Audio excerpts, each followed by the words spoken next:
अच्छा, 31 दिसंबर की रात। सोचिए जरा, दुनिया भर में पार्टियां होती हैं, जश्न मनता है। पर क्या ये हमेशा से ऐसा ही था? आज ना हम इसी जश्न के पीछे छिपी एक हजारों साल पुरानी और सच कहूं तो काफी हैरान करने वाली कहानी जानने वाले हैं। तो चलिए समय में थोड़ा पीछे चलते हैं। तो सबसे पहला सवाल यही उठता है कि आखिर ये जो 31 दिसंबर को जश्न मनाने की परंपरा है, ये असल में कितनी पुरानी होगी? 100 साल या शायद 500 साल?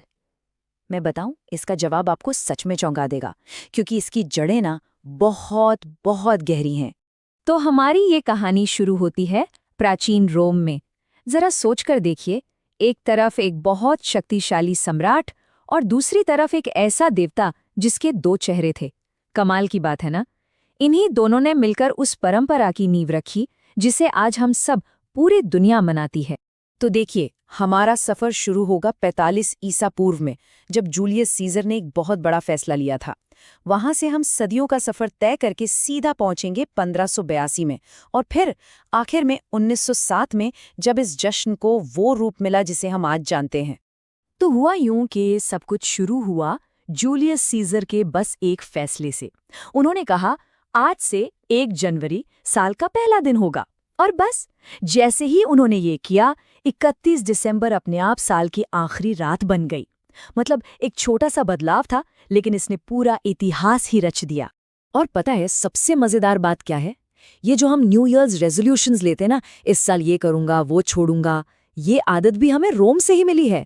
जी हाँ, उस जमाने के रोमन लोग भी अपने देवताओं को भेंट चढ़ाते थे और बुरी आदतें छोड़ने का वादा करके एक नई फ्रेश शुरुआत का जश्न मनाते थे।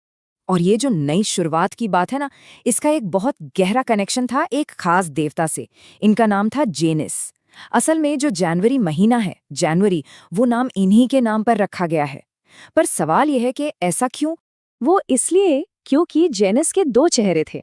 एक चेहरा पीछे की तरफ देखता था, मतलब गुजरे हुए साल की तरफ, और दूसरा चेहरा वो आगे की तरफ देखता था, आने वाले नए साल की ओर।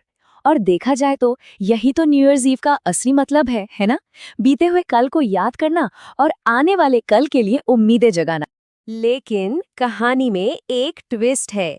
ये सब हमेशा इतना सीधा साधा नहीं रहा। एक वक्त ऐसा आया जब सदियों तक ये पूरी परंपरा लगभग गुमनामी में खो गई थी। चलिए अब जानते हैं कि ऐसा क्यों और कैसे हुआ। तो हुआ ये कि मध्य युग के दौरान ना यूरोप के कई हिस्सों में लोग 1 जनवरी को भूल ही गए। कोई नया साल मार्च में मनाने लगा, तो कोई ईस्टर के आसपास। मतलब सैकड़ों सालों तक 31 दिसंबर की रात की कोई खास अहमियत ही नहीं बची थी। फिर कहानी में एक बड़ा मोड़ आया। साल था 1582। पोप ग्रेगरी 13 ने एक नया कैलेंडर लागू किया। वही कैलेंडर जिसे आज हम सब ग्रेगोरियन कैलेंडर के नाम से जानते हैं। और इसी कैलेंडर ने 1 जनवरी को फिर से साल का पहला दिन बना दिया, और 31 दिसंबर की रात को उसका खोया हुआ गौरव, उसकी शान वापस दिला दी। और बस इसके बाद तो ये सिर्फ एक तारीख नहीं रह गई, धीरे धीरे ये ग्लोबल सेलिब्रेशन, एक वैश्विक उत्सव में बदल गई। तो चलिए अब कहानी के मॉडर्न जमाने में चलते हैं। आजकल जब भी कोई न्यू ईयर्स ईव की बात करता है तो दिमाग में क्या आता है? जाहिर है, आसमान में जगमगाती आतिशबाजी, जोरदार संगीत, दोस्तों के साथ पार्टियां और जोर शोर से होने वाला वो काउंटडाउन। 10, 9, 8। ये सारी चीजें अब इस रात की ग्लोबल पहचान बन चुकी हैं।